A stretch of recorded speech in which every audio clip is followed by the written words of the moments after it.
Today, we're talking about hacking the human. And no, I don't mean with complex lines of code, but with simple, powerful lines of persuasion. We're about to dive deep into what is probably the single most underestimated threat in all of cybersecurity: social engineering. So to kick things off, let me ask you a question.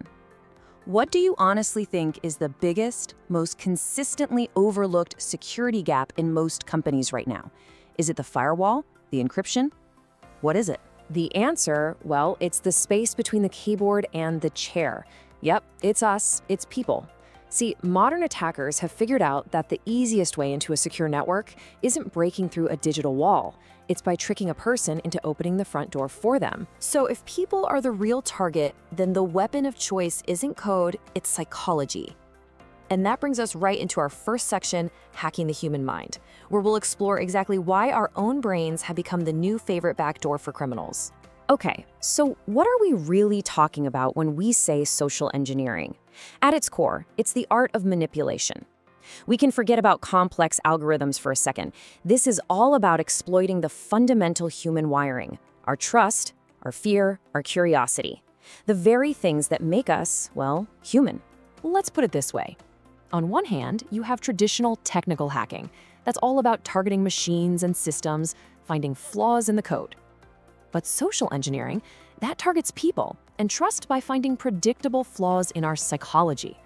The entire battlefield shifts from the server room right into the human mind. And these right here, this is the attacker's toolkit. They literally weaponize our core emotions. They build our trust just to lower our defenses. They create a sense of fear and urgency to make us panic and skip over important security steps. They might even appeal to our greed or just our natural curiosity to get us to click on that one malicious link. These feelings are hardwired into us, and boy, do they know it. So how exactly do they turn these emotions into weapons? Well, this isn't random. It's not just a lucky guess. It is a well-defined and repeatable strategy. So let's open up the social engineer's playbook and take a look at their methods. You see, it's a calculated four-step process. It always starts with reconnaissance or recon. That's where they're gathering intel on you, on your company, on your coworkers. Then comes engagement, where they actually make contact and start building rapport, building trust. Step 3 is the exploitation. That's the moment they make their move, the big ask. And finally, disengagement, where they cover their tracks and just disappear. And they execute this cycle using these common tools. You've got pretexting, where they create a believable scenario, like pretending to be from IT support. We all know about phishing emails, but now there's vishing, voice phishing over the phone. And then there's the real game changer, AI-powered deepfakes. All of a sudden, that urgent video call you just got from your CEO, it might not be your CEO at all. And believe me, the stakes could not be higher. This isn't just some theoretical risk.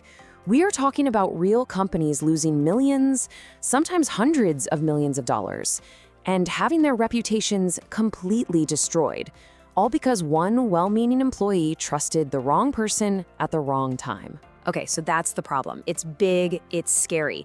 But let's talk about the solution. This is Section 3, your role on defense.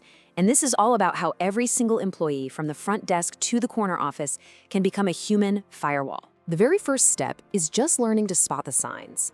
Think of it like developing a sixth sense for when something is just off. Is the request totally unexpected? Do you feel this intense, almost frantic sense of urgency being pushed on you? Are they pressuring you to bend the rules or bypass policy just this once? Are you seeing suspicious links? These are the behavioral red flags that should make you just stop and think. All right, so your internal alarm bell is ringing. You've spotted a red flag. What's the next move? What do you actually do in that moment of pressure? Here is your 3-step action plan. It's a mindset, really. Pause, verify, report. First, just pause. Take a breath. Do not let their manufactured urgency rush you into making a mistake. Second, verify. And this is key. Use a completely different channel to confirm the request. If you get a weird email, don't reply. Pick up the phone and call a number you know is legitimate. Better yet, if you can, walk over to their desk. And third, report.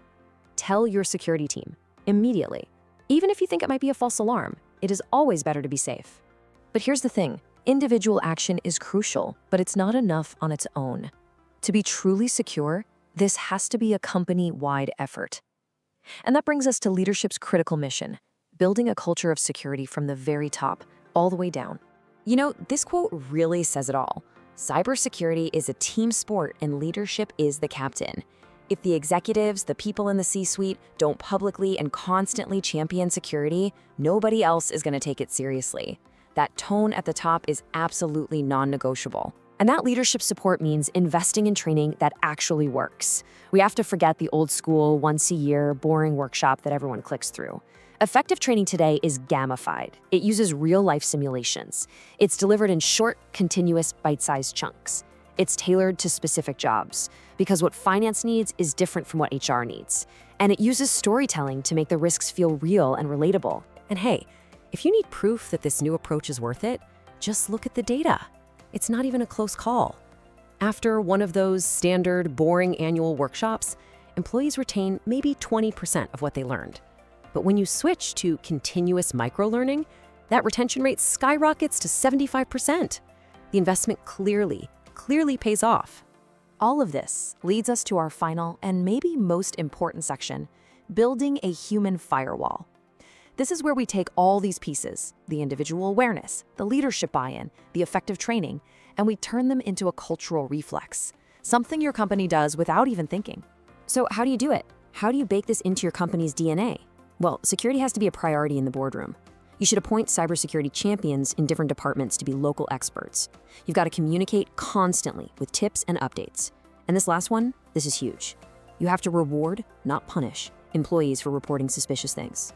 You want to create a culture where people feel safe raising the alarm, not afraid of getting in trouble. So if you remember just one thing from this entire explainer, please let it be this. Your technology, your firewalls, your antivirus, that's the lock on your front door. But your culture, your people, they are the alarm system. And a lock is useless if the alarm doesn't go off. And that leads me to my final thought for you. With AI deepfakes getting scarily, convincingly realistic every single day, capable of perfectly mimicking your CEO's voice, their face, their mannerisms, I have to ask you, is your human firewall ready for what's coming next?